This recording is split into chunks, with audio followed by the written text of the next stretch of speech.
Paul's bill. I wish that wasn't the case, but it is. I don't think that the House is going to pass Senator Paul's bill. And I don't think it's any secret. I'm not saying he's right or wrong, but President Trump does not consider Senator Paul to be part of the MAGA agenda. He said that. He's tweeted it about a squillion times. Am I wrong, Senator Durbin? I mean, he's tweeted it about a squillion times. And he's going to veto Senator Paul's bill because his name is on it. He's going to knock it to Uranus. He's going to knock it into a new zip code. And then what have Rand and I done? We put on a pretty performance. I want to pass something. Now, I tried to pass my bill preventing members of Congress from being paid. And you can pretty it up all you want to, but Rand objected. And I'm not judging him. I'm not judging anybody who's taking their salary. I'm not taking mine, but I'm not judging anybody. But what's good for the goose is good for the gander. And you either think members of Congress ought to be treated like everybody else, or you don't. You either think that we're more important and smarter and more virtuous than the American people, or you don't. And I think we ought to be treated the same. Now, having said that, I said I agreed with what Senator Paul said. I'm just worried his name on the bill is going to get knocked out of the park. So I'm going to put it in my name. Let's do what, it's not Senator Paul's bill, it's Senator Ron Johnson's bill. And what Ron John's, we call him Ron John, I'm sorry, Senator Ron Johnson from the wonderful state of Wisconsin. What Senator Johnson has proposed, and I've voted for repeatedly,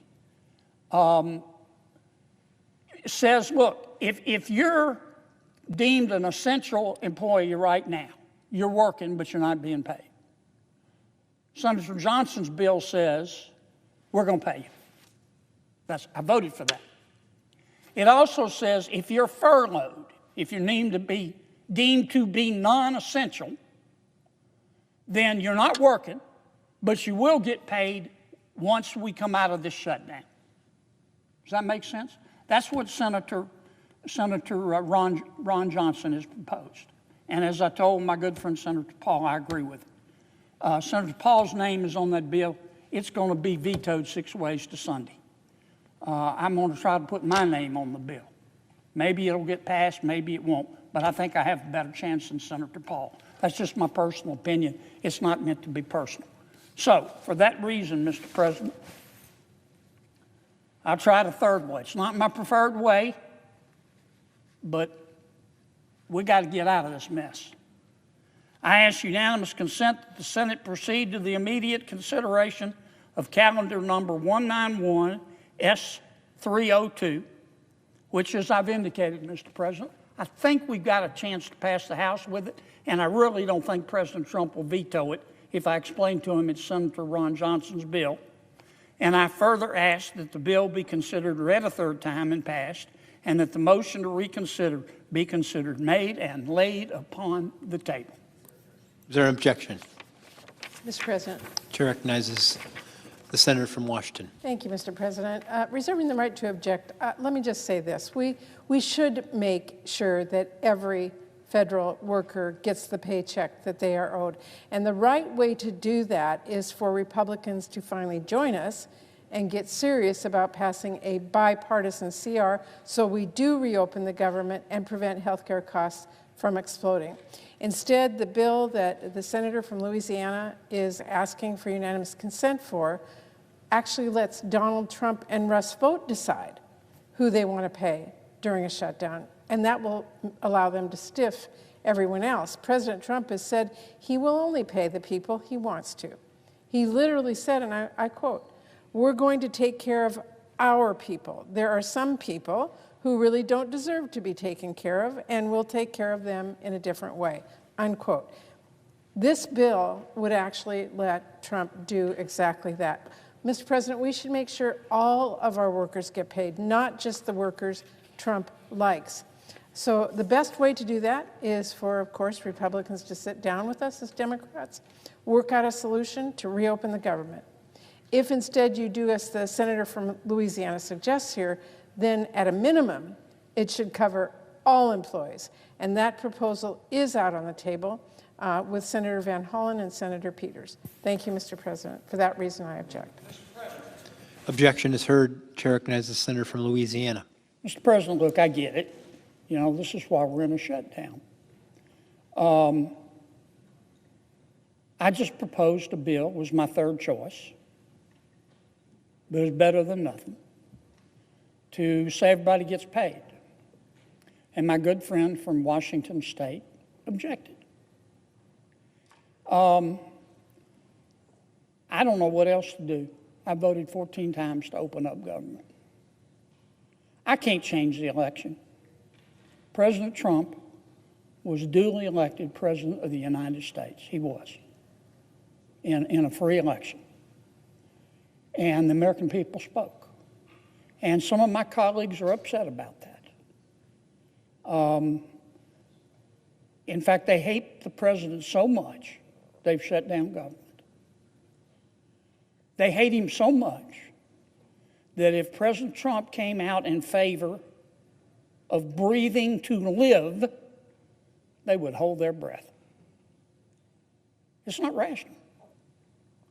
And I just don't know what else to do.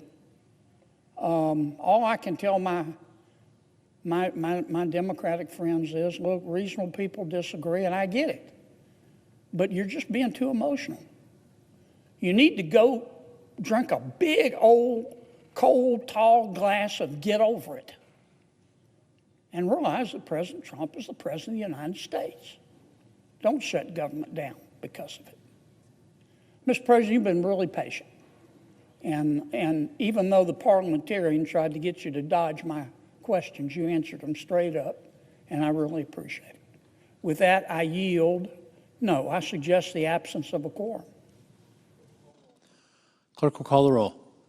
Ms. Alston-Brooks.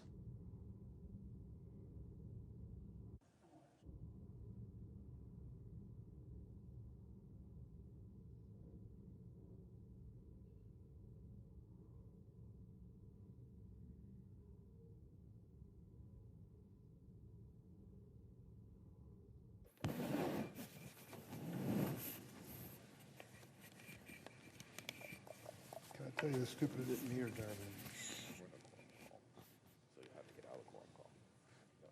Mr. President, Chair recognizes the senator from Kentucky. I ask unanimous consent that we vitiate the quorum call. Without objection. For decades, the globalists in Washington have led our country into one disastrous foreign war after another, whether in Afghanistan, Iraq, Libya, Syria, and now potentially Venezuela. The formula is always the same. Proclaim that the regime of the targeted country poses such a threat to the American way of life that the only thing we can do is go to war. Tell them that our intervention is a noble effort, one that will bring security at home and liberty to foreign lands, topple the government, and declare a new age of freedom. The warmongers have recycled these experiments in regime change again and again. And what has it brought? Instability, chaos, suffering, and resentment. It is the height of arrogance to think we can forcibly remove the dictatorship in Venezuela and expect a different result. We should learn from history. Liberty cannot be imposed at the point of a foreign bayonet. The United States maintains the most formidable military in human history. Of course, we have the capability of overthrowing the Maduro regime, just like we had the power to overthrow Saddam Hussein and Muammar Gaddafi. But what comes next? Is anyone thinking about the potential blowback that such a campaign could entail? Overthrowing the Maduro regime risks creating more regional instability, not less. The breakdown of state authority may create a power vacuum that the very drug cartels the administration is ostensibly trying to destroy could exploit. Just as our misguided interventions in the Middle East led to the proliferation of terrorist organizations, this could happen in Venezuela, but this time with the proliferation of organized crime. We could swell the ranks of the cartels with new recruits. Remember what happened in Iraq, the de-Baathification of Iraq, removing all of the previous government soldiers. They had no place to go. They were used to being paid, they wanted money, and they went and worked and became terrorists. Where do you think the tens of thousands of Venezuelan soldiers and desperate civilians will turn when their livelihood suddenly disappears? It may be the drug cartels. In its hubris, Washington may very well empower the cartels and make the drug problem in our hemisphere worse. Certainly, any war will exacerbate the already precarious humanitarian crisis in Venezuela and lead to mass migration into neighboring countries already struggling under the strain of millions of refugees. And rest assured, many of those who flee the disaster or the war that will come will make their way to the United States. Most consequentially, any military operation comes with the risk that American service members will be killed or wounded. We owe it to our service members to only send them into harm's way when vital American interests are at stake. Who is in charge of Venezuela does not constitute such an interest. We've seen chaos emerge from our misguided wars before. We overthrew Saddam Hussein thinking Iraq will be transformed into this great Jeffersonian democracy. Instead, what occurred was an insurgency that led to some of the most brutal sectarian violence in living memory. Washington's foolish invasion empowered radical jihadists and ultimately led to the rise of ISIS, which posed a much greater threat to Americans than Saddam Hussein ever did. A similar story unfolded in Libya. In 2011, our forces aided the rebels to oust Muammar Gaddafi. The result was a brutal 6-year war that saw the proliferation of jihadist groups and the widespread human rights violations, including the resurgence of slavery. Weapons were spread throughout Africa. Our intervention helped spur mass migration into Europe and contributed to widespread instability across Africa as weapons flowed from Libya into the Sahel and Sub-Sahara, where they continue to fuel conflicts and terrorism to this day. Libya is still highly unstable, and the conflict constantly threatens to reignite. Like Saddam and Gaddafi, Maduro is unmistakably a dictator. He's a bad guy. He suppresses freedom of speech. He controls his people. There's no free voting. He treats people poorly, and that's an understatement. But there are a lot of bad guys in the world. There are a lot of dictators. There's a lot of socialism leading to starvation. It doesn't mean that the United States should carelessly risk its blood and treasure to go and topple every one of them. And as we've seen all too well in recent decades, foreign military interventions often end up making things worse. The road to hell is paved with good intentions.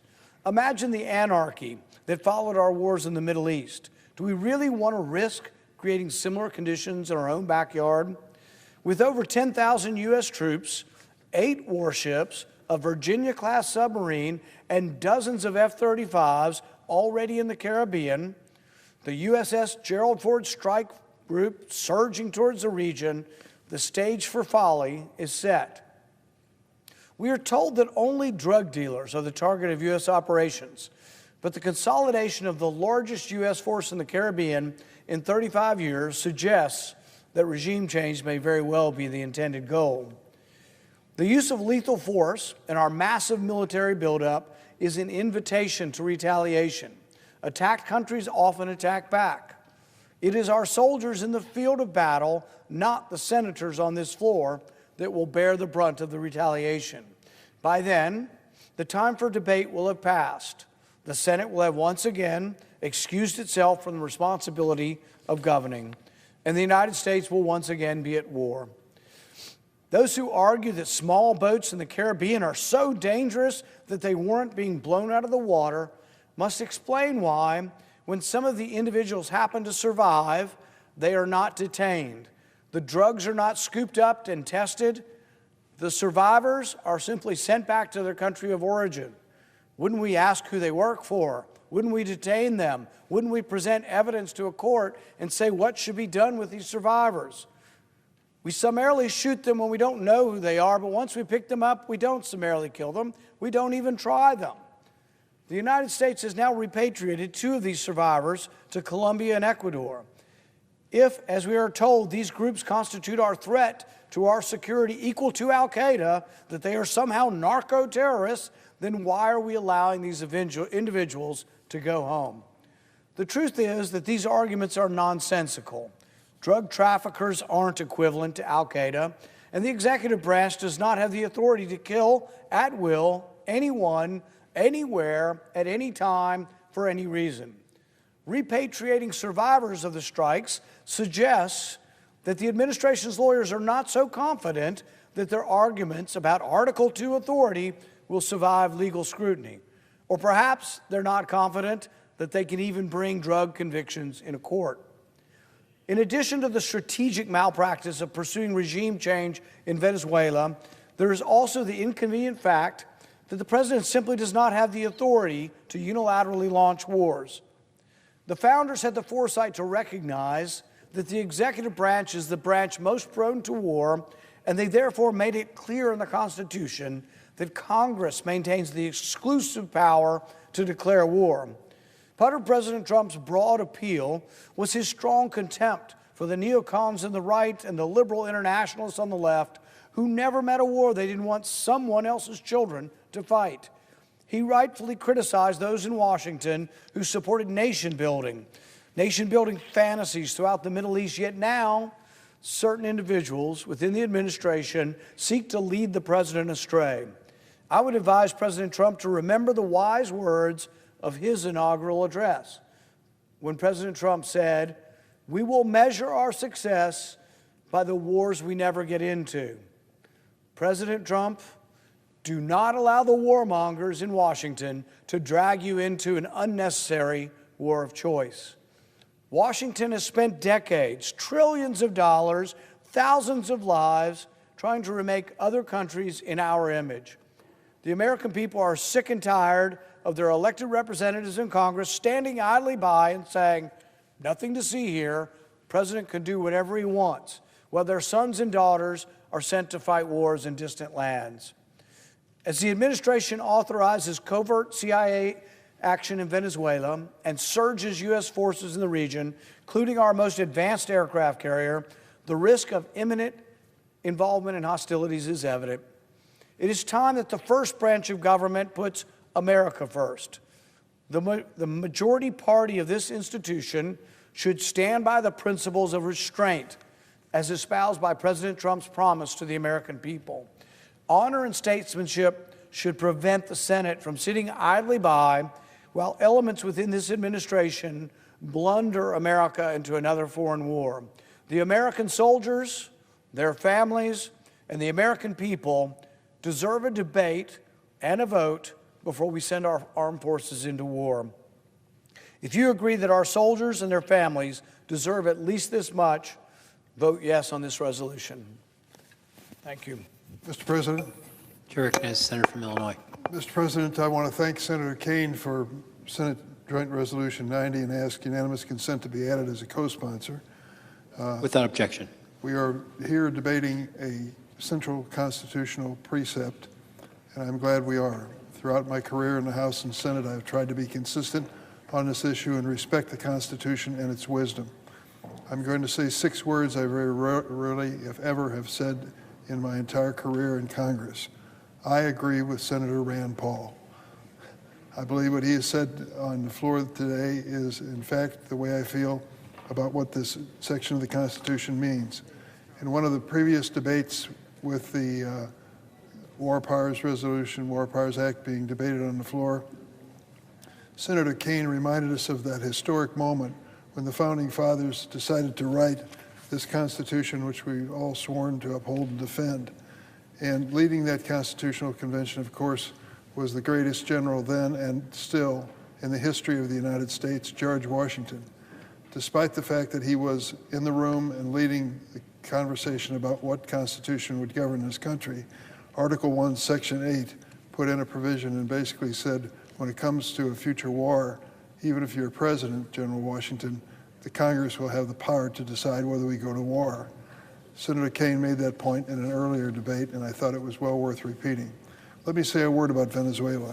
In 2018, I had the opportunity to visit Venezuela, a once prosperous, albeit imperfect democracy, suffering terrible economic and political decline under the disgraceful and failed leadership of Nicolas Maduro. I told then President Maduro that if he rigged any upcoming elections, Venezuelans would be even more isolated and endure further unnecessary suffering. He went ahead with a sham election anyway, leading to even more cruelty and the exodus of literally millions of Venezuelans, some to the United States. Last July, Venezuela had another presidential election during which the regime, the Maduro regime, arbitrarily blocked opposition candidates from the ballot and tried to undermine the pre-electoral process.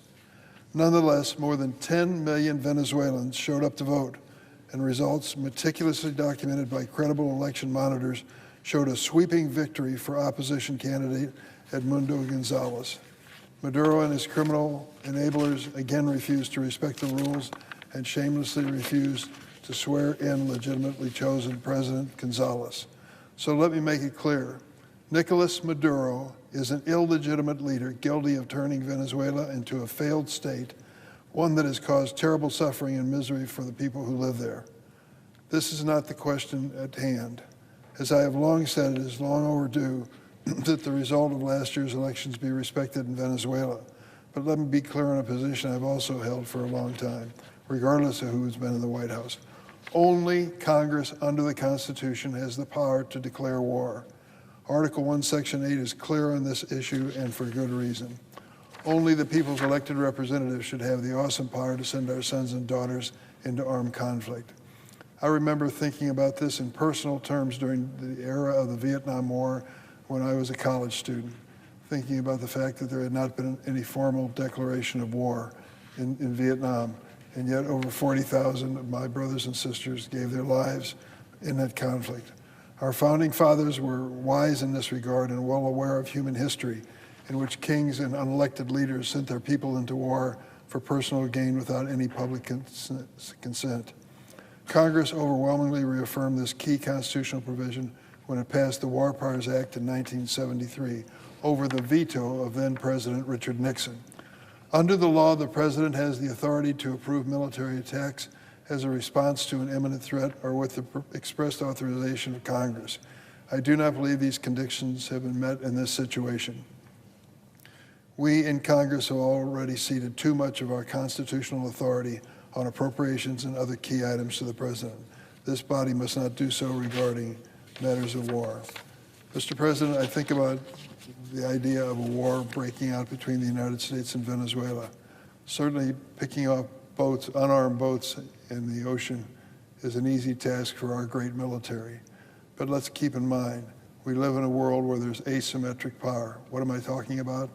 Take a look at what the drones, many of them pretty cheap pieces of equipment, have wrought in countries like Ukraine in the midst of their war. What would turn out to be a massive force by the United States sent down to the Caribbean to be a show of force may be subject to attack even by Venezuela, the small and poorly armed country that it is. So I would say that if we're thinking clearly about this, we would think long and hard before we engaged in any conflict with Venezuela. That's what Article 1, Section 8 is about. The American people, before being asked to give any sons and daughters and risk their lives in a war, have to have a voice in the process, and they do that through members of Congress and through our Constitution. That is what Senator Kaine of Virginia reminds us of today. That's why I'll support Senate Joint Resolution 90, and I yield the floor.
Mr. President,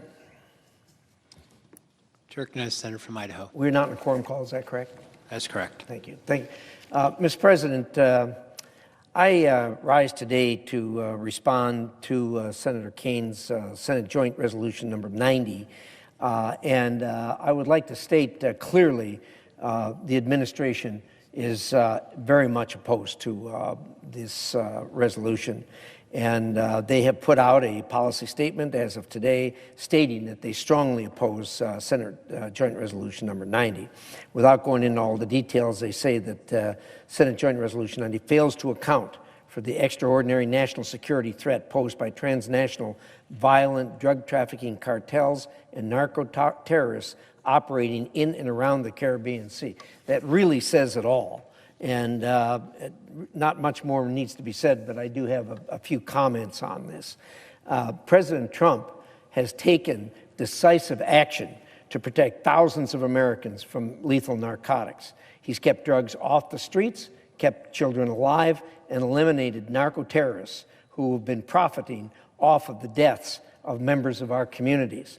These people have been transmitting drugs into the United States via a lot of different ways. One of them was by vessels, shipping vessels in the Caribbean and the Eastern Pacific Ocean. But some Democrat members and members of the media have claimed that President Trump does not have the authority to conduct these strikes. I'll tell you right now, that is plain wrong. I myself and many of my colleagues have sat recently through hours of briefings and analysis by government legal departments and attorneys who have studied this issue. Unanimously, they have concluded that the action taken by President Trump is absolutely lawful. As Commander-in-Chief, the President sees a group of terrorists planning to harm America or our allies. He has the right, not only the right, but the duty to do something about it. He's taken an oath to protect this country. And I and the majority of my colleagues are glad that the President took this action. Now, for some reason which I don't understand, the people who oppose the President's action somehow make a differentiation between drugs and explosives. If these were explosives that were on ships being brought to the United States by terrorist organizations to be distributed through the United States and kill and maim Americans, people would say nothing about it. These drugs are no different than that. They do the exact same thing. They kill people by the thousands in the United States. President Trump is doing what needs to be done to protect the American people, just as he has done before. Take, for example, the recent defensive strikes against the Houthis in the Red Sea. This went on for some time. When the Houthis threatened the U.S. ships in the Red Sea, citing Article 2 of the Constitution, the President took action to eliminate the terrorists threatening our troops and U.S. commercial shipping in the Red Sea. These strikes are fully compliant with the War Powers Resolution and fully compliant with the President's Article 2 constitutional authority as Commander-in-Chief of our armed forces. Prior presidents did not need, nor did they seek congressional authorization to defend America in this Western Hemisphere. Panama and Grenada are two examples that Republican presidents also took action in our own backyard to go after threats to the American people. And these strikes have been discreet, they've been intermittent, with little risk, if any, to United States servicemen. No 60-day clock has been triggered, as many Democrats have tried to argue today. I wish my colleagues would join me here today in congratulating the President for what he has done and thanking the President for what he's done on behalf of the many parents who will not have to bury their children early and who will never know that they were saved from this. But there is no doubt, none whatsoever, that every time we take a strike and we send tons of these poisonous drugs to the bottom of the ocean, thousands of American lives have been saved. So, Mr. President, thank you for what you're doing. On behalf of all those Americans who will be saved from these poisonous drugs, thank you, and continue to do what you're doing. I object to the resolution. Thank you, Mr. President. Mr. President, Chair recognizes the senator from Virginia. I rise for closing comments about Senate Joint Resolution 90. My colleague and friend from Idaho has talked about strikes on boats. That's not what this is about. This is about the prospect, openly discussed by the president, for a land invasion of a sovereign nation of Venezuela. The president has not asserted a legal rationale for it. The documents that we've read in the classified facility talk about a legal rationale for strikes in international waters, but specifically do not contain a legal rationale for striking a sovereign nation. This is not about President Trump. It's about the Constitution, and it's about Congress. Do we take seriously the most important responsibility in Article 1, that war should not be declared without Congress? Venezuela is a nation of 30 million people. They have a very capable military because they've purchased weapons from our adversaries like Russia and Iran. The massing of U.S. forces around Venezuela pose a serious risk of a miscommunication or a use of those weapons against Americans.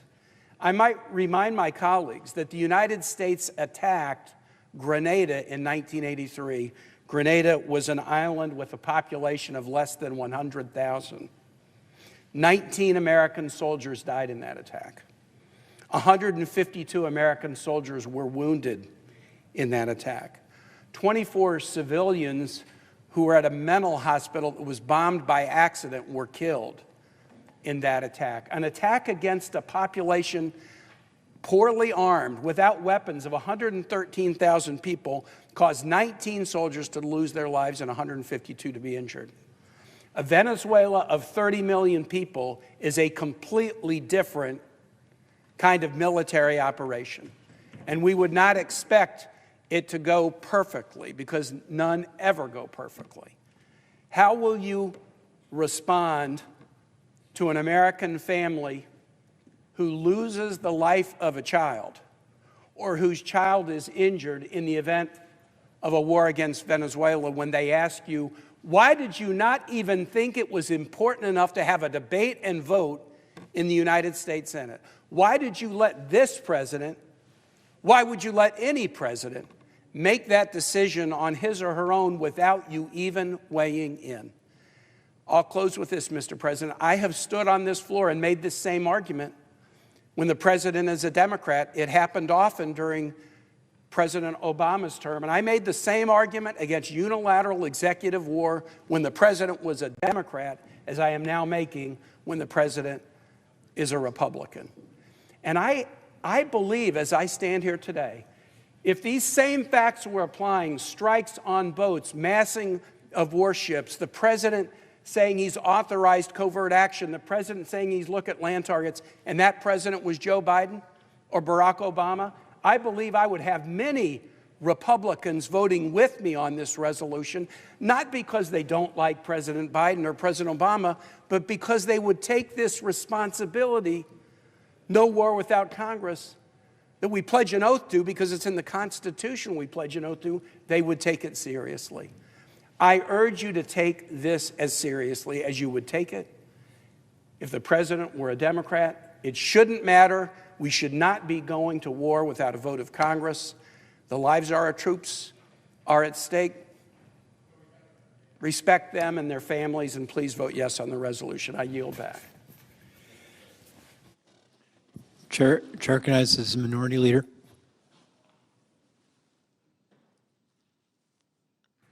Mr. President, first let me thank our great senator from Virginia, Senator Kaine. He has been the most vigilant watchdog against over-encroachment of the military. He has been the most vigorous watchdog at making sure Congress's power to make war and engage in acts of war are upheld. There are many presidents, as Senator Kaine pointed out, who try to push the boundaries, but no president has pushed the boundaries more than President Trump. And Americans need Kaine here to do just what he is doing. Thank you, Senator Kaine. I also want to thank Senator Paul, Senator Schiff, for championing this resolution today. because the Senate will vote to discharge a resolution that says two simple things. First, it affirms that the United States will always support our troops when they act to protect the American people and themselves from foreign attack. But it also says that if Donald Trump wants to engage in military hostilities against Venezuela, he must seek authorization from Congress first. As we speak, America's largest aircraft carrier, the Gerald Ford, is on its way to the Caribbean. It's part of the largest military buildup in our hemisphere we've seen in decades. According to press reports, Donald Trump is considering military action on Venezuelan territory. But it also sounds like nobody really knows what the plan is because, like so many other things with Donald Trump, he keeps changing his mind. Who knows what he'll do tomorrow? To date, we have heard no clear goals, no clear timetable, no clear explanation for what Donald Trump's objective is in Venezuela. This is unacceptable and it's dangerous. Even in our briefing with Secretary Rubio yesterday, we walked out of the room with more questions than answers.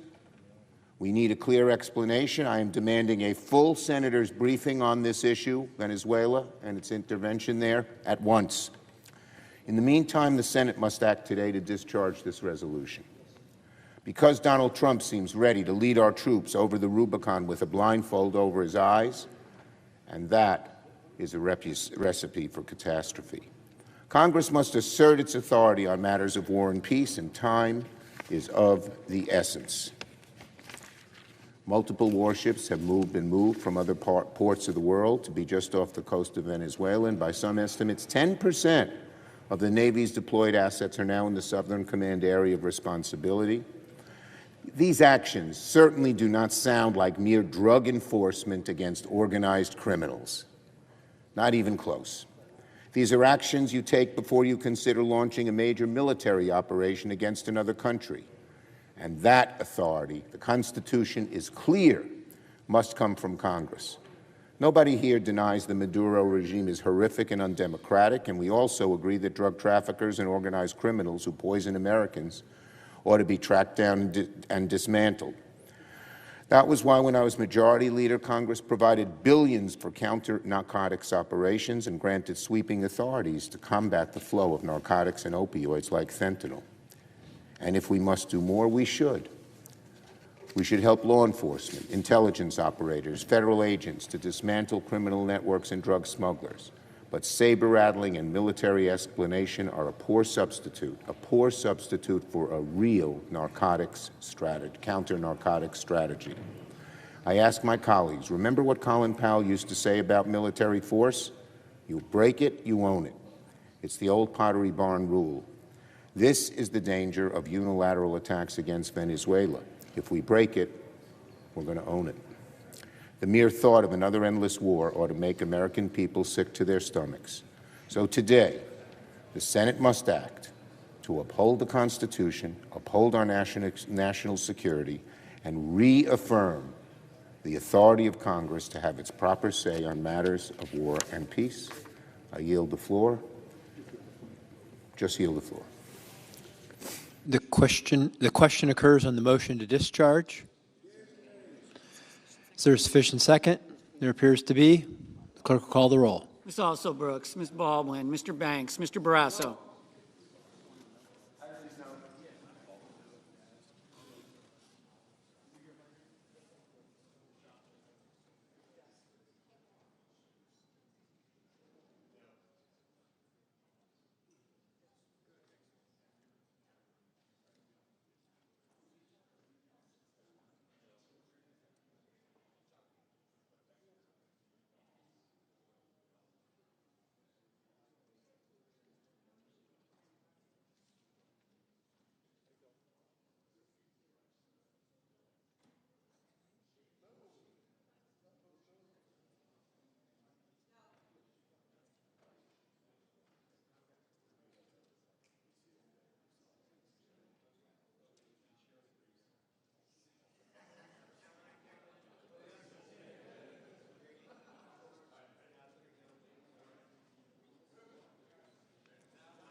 Well, 11.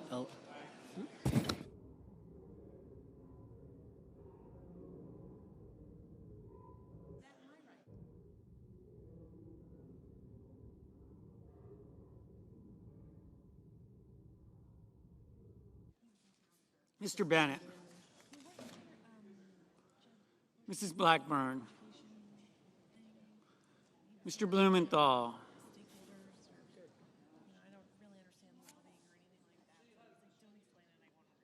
Ms. Blunt Rochester. Mr. Booker.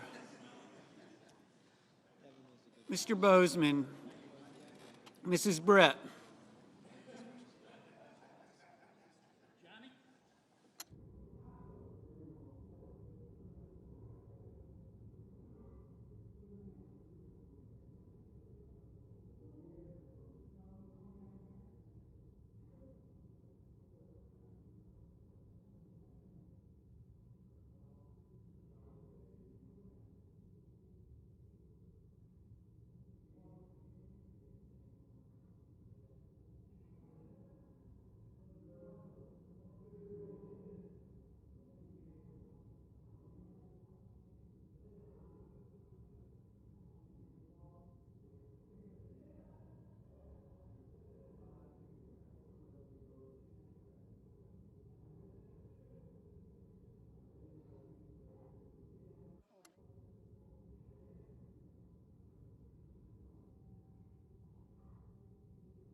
Mr. Budd. Ms. Cantwell, Mrs. Capito, Mr. Cassidy, Ms. Collins, Mr. Coons, Mr. Cornyn, Ms. Cortez Masto, Mr. Cotton, Mr. Kramer, Mr. Crapo, Mr. Cruz, Mr. Curtis, Mr. Daines, Ms. Duckworth, Mr. Durbin, Ms. Ernst, Mr. Fetterman, Mrs. Fisher, Mr. Gallego, Mrs. Gillibrand, Mr. Graham, Mr. Grassley, Mr. Haggerty, Ms. Hassan, Mr. Hawley, Mr. Heinrich, Mr. Hickenlooper, Ms. Hirono, Mr. Hoven, Mr. Husted, Mrs. Hyde-Smith, Mr. Johnson, Mr. Justice, Mr. Kane, Mr. Kelly, Mr. Kennedy, Mr. Kim, Mr. King, Ms. Klobuchar, Mr. Langford, Mr. Lee,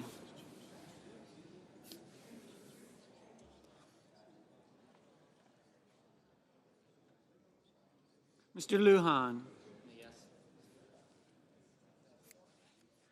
Ms. Lummis, Mr. Markey, Mr. Marshall, Mr. McConnell, Mr. McCormick, Mr. Merkley, Mrs. Moody, Mr. Moran, Mr. Moreno, Mr. Mullen, Ms. Murkowski, Mr. Murphy, Mrs. Murray, Mr. Ossoff, Mr. Padilla, Mr. Paul, Mr. Peters, Mr. Reed, Mr. Ricketts, Mr. Risch, Ms. Rosen, Mr. Rounds, Mr. Sanders, Mr. Schatz, Mr. Schiff, Mr. Schmidt, Mr. Schumer,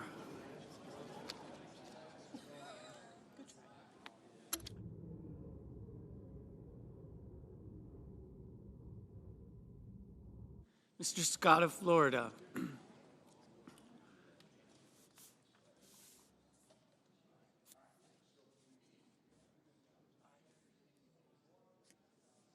Mr. Scott of South Carolina, Mrs. Shaheen, Mr. Sheehy, Ms. Slotkin, Ms. Smith, Mr. Sullivan, Mr. Thune, Mr. Tillis, Mr. Tuberville, Mr. Van Hollen, Mr. Warner, Mr. Warnock, Ms. Warren, Mr. Welch, Mr. Whitehouse, Mr. Wicker, Mr. Wyden, Mr. Young.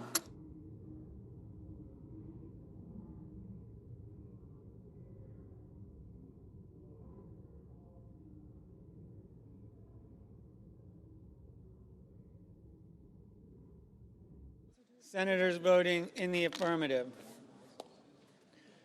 Cantwell, Coons, Cortez Masto, Durbin, Kim, Merkley, Padilla, Paul, Warner, Wyden. Mr. Schumer, aye.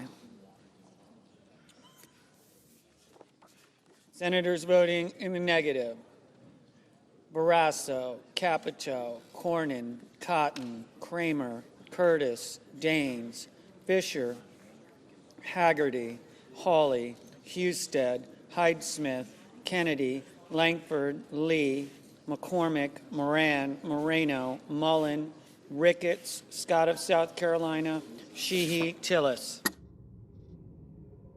Mr. Thune, no. Mr. Risch, no. Ms. Ernst, no.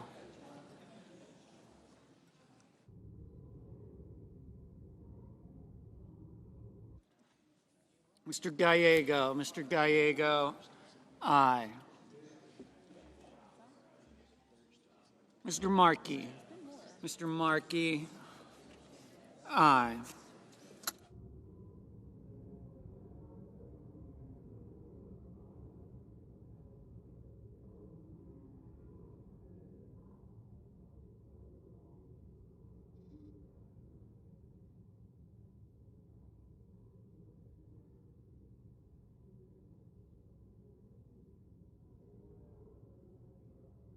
Mr. Fetterman, aye.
Mr. Tuberville, no. Mr. Van Hollen, aye.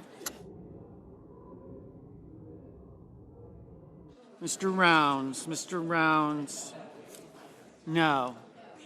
Mrs. Blackburn, no.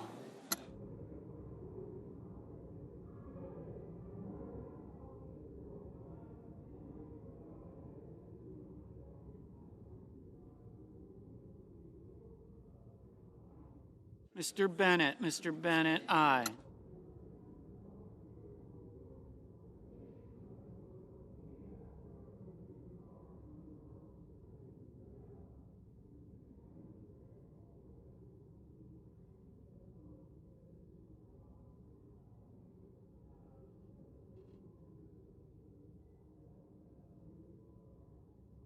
Mr. Heinrich, aye. Mr. Peters, aye.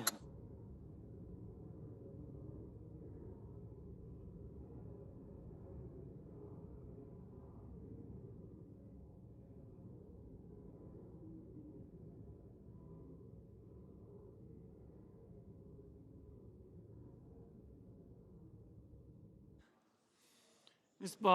Baldwin, aye. Mrs. Murray, aye.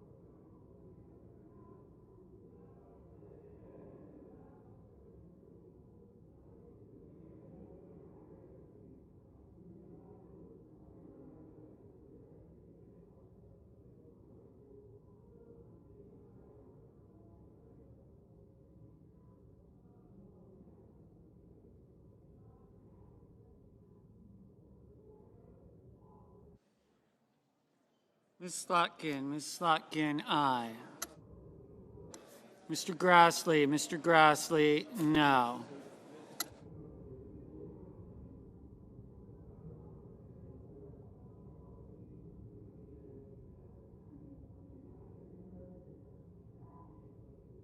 Mr.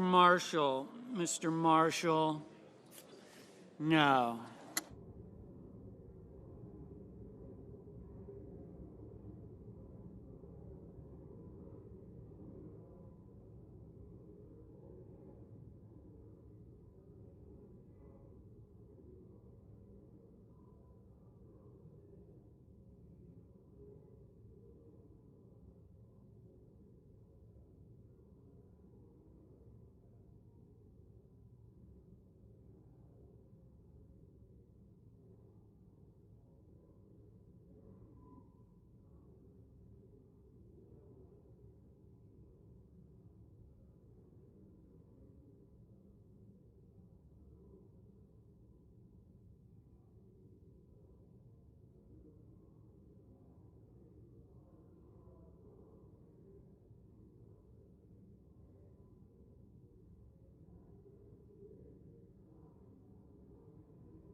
Mrs. Britt, no.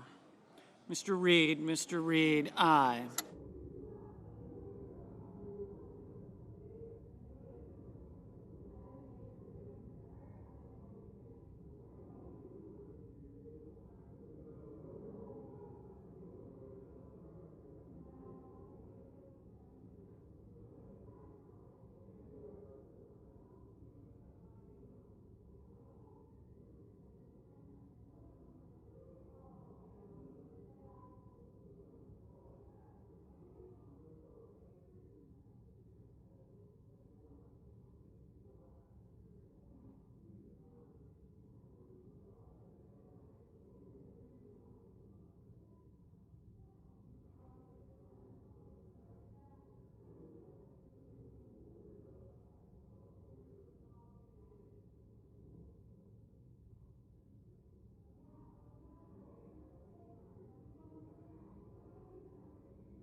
Mr. Whitehouse, aye.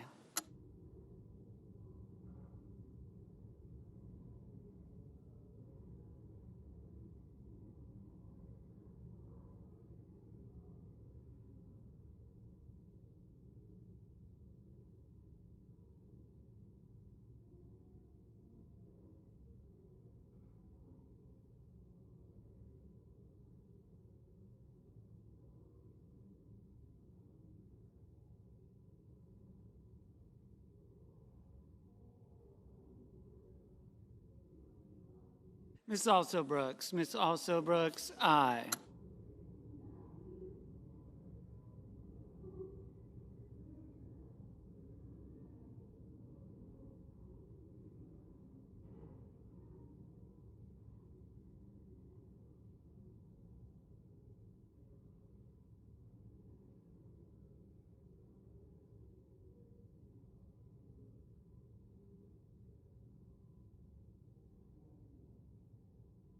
Mr. Cassidy. Mr. Cassidy, no.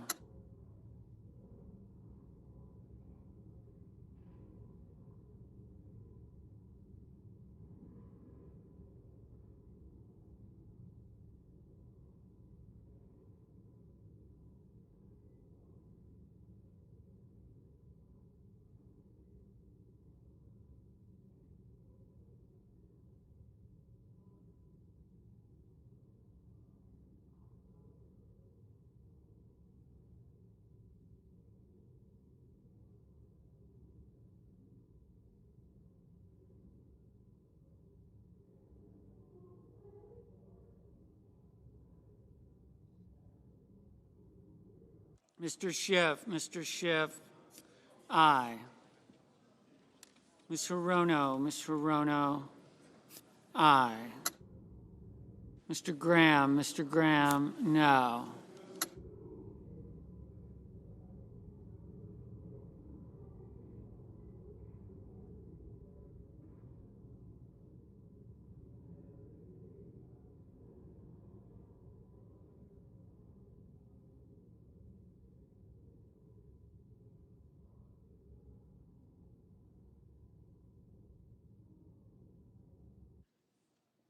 Mr. Murphy. Mr. Murphy, aye. Ms. Hassan. Ms. Hassan, aye.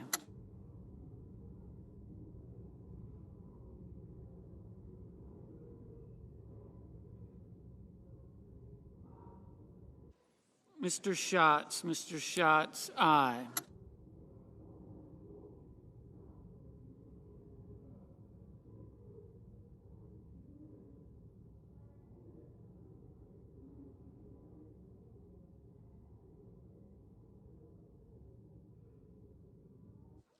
Ms. Duckworth. Ms. Duckworth, aye.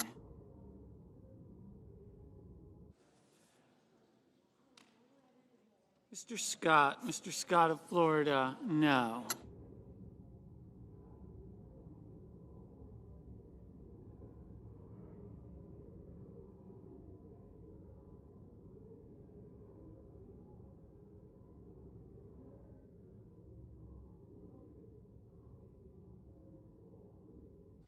Ms. Smith. Ms. Smith, aye.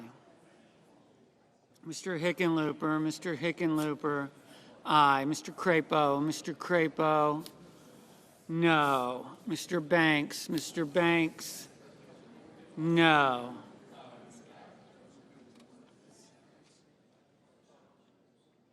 Mrs. Moody. Mrs. Moody, no. Mr. Cruz. Mr. Cruz, no.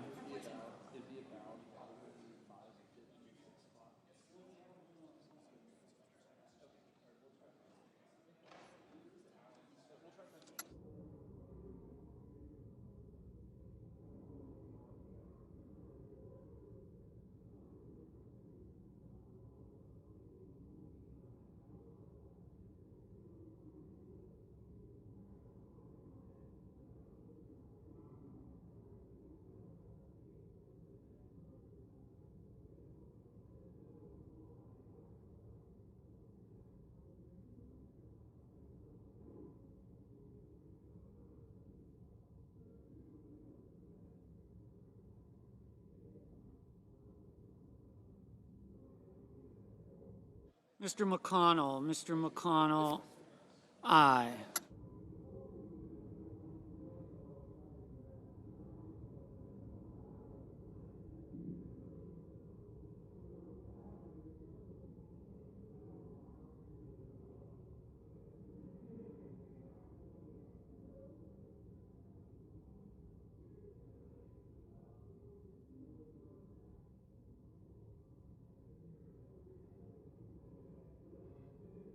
Mr. McConnell, Mr. McConnell, no.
Ms. Warren, aye.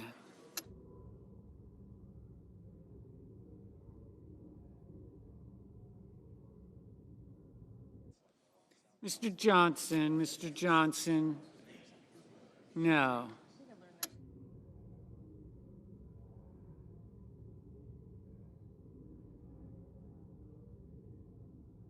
Mr. Kelly, aye. Mr. King, aye. Mr. Ossoff, aye. Mr. Warnock, aye.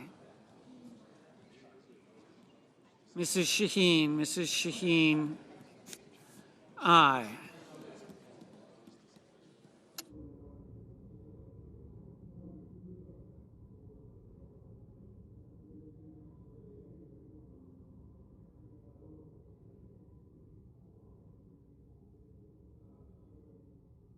Mr. Sanders, aye.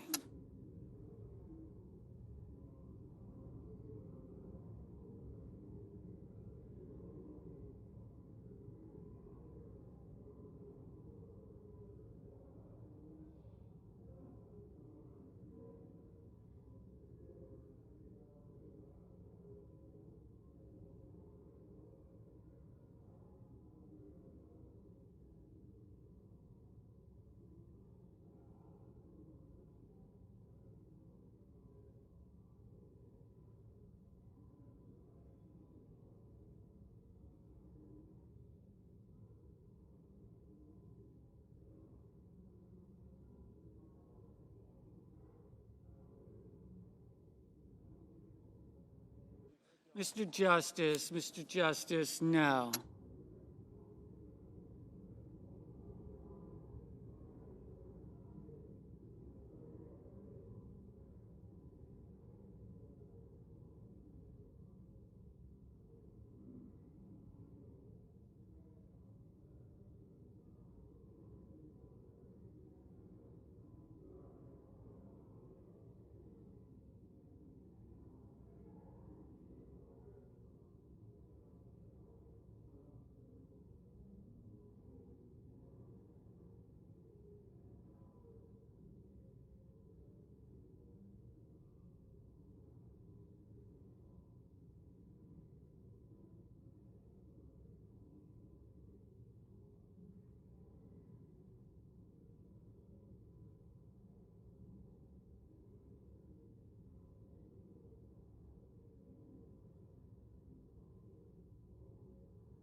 Mr. Welch, aye.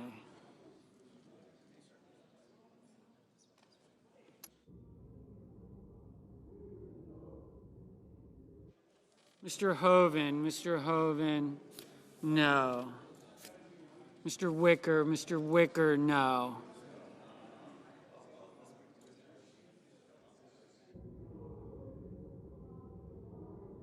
Miss Lummis, no.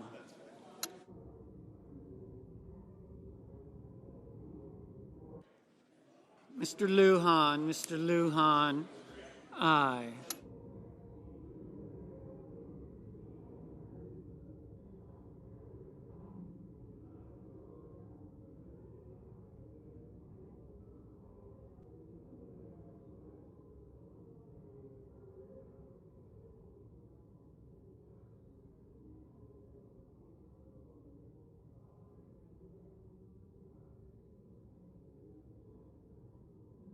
Ms. Klobuchar, aye. Mr. Schmidt, no.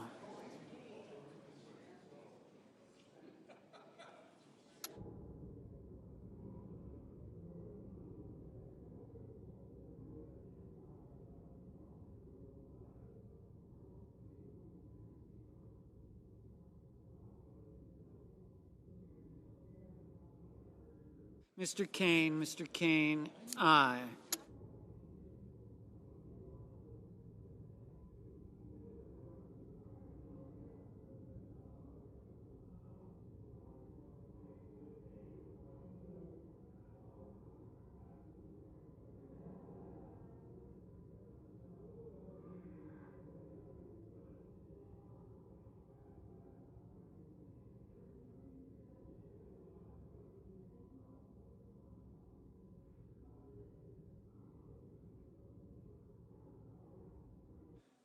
Mrs.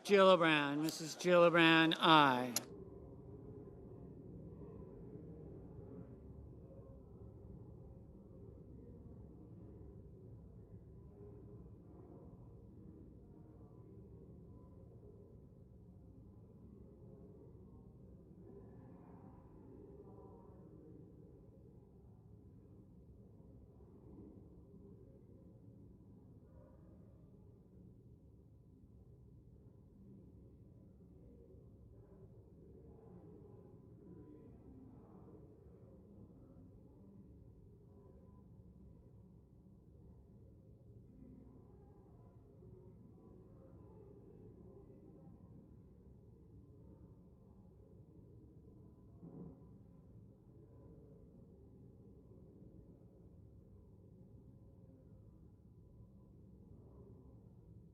Mr. Blumenthal, aye.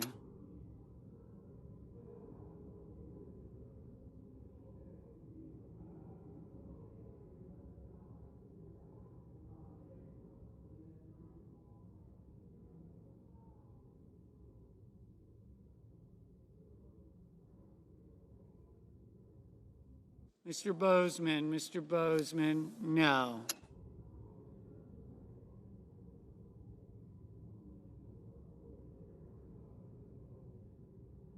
Ms. Blunt Rochester, aye.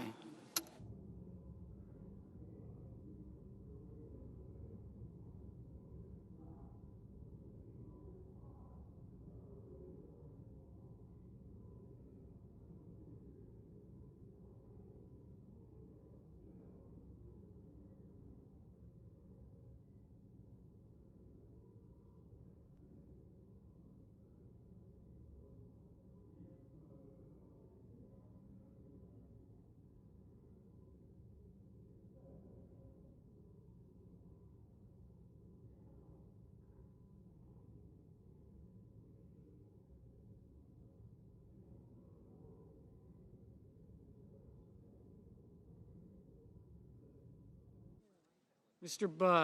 Budd, no.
Ms. Rosen, aye.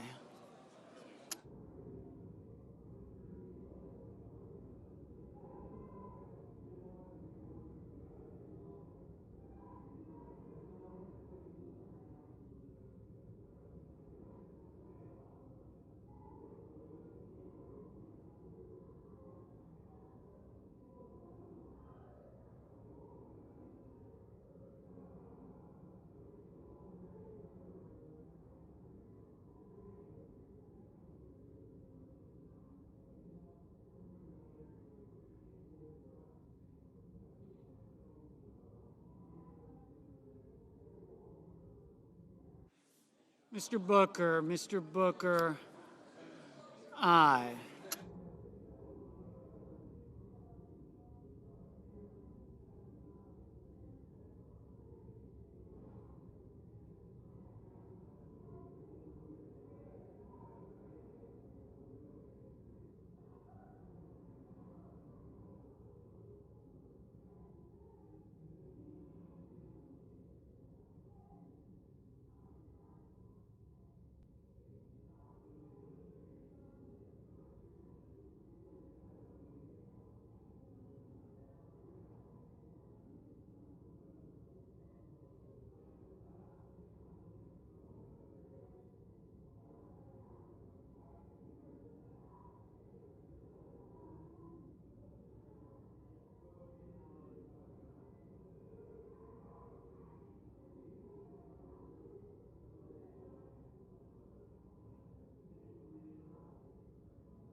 Mr. Sullivan, Mr. Sullivan, no.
Ms. Collins, no.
Mr. Young, no.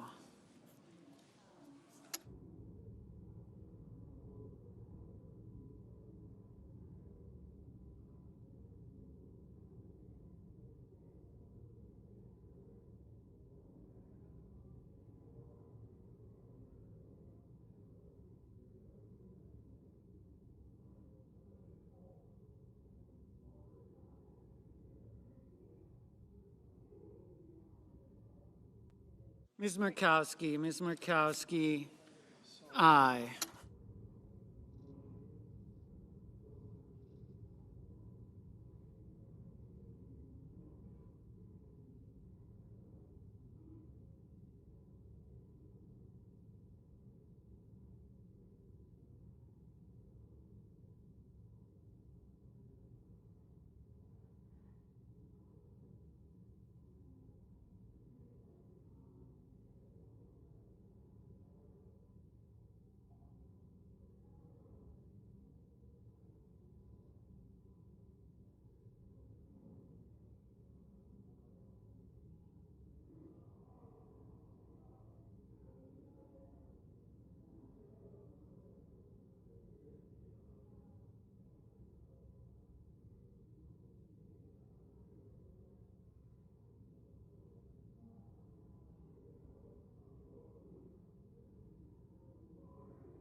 On this vote, the yeas are 49, the nays are 51, and the motion is not agreed to.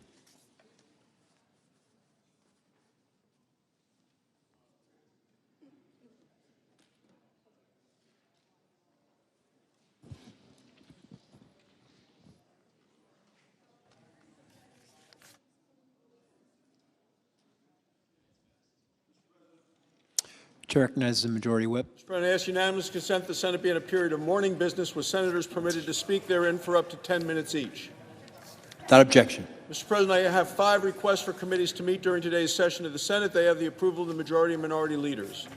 Duly noted. Mr. President, I ask unanimous consent that when the Senate completes its business today, it stands adjourned until 12 noon on Friday, November 7th, that following the prayer and the pledge, the journal of proceedings be approved to date, the morning hour be deemed expired, the time for the 2 leaders be reserved for the use later in the day, and the Senate be in a period of morning business with senators permitted to speak therein for up to 10 minutes each.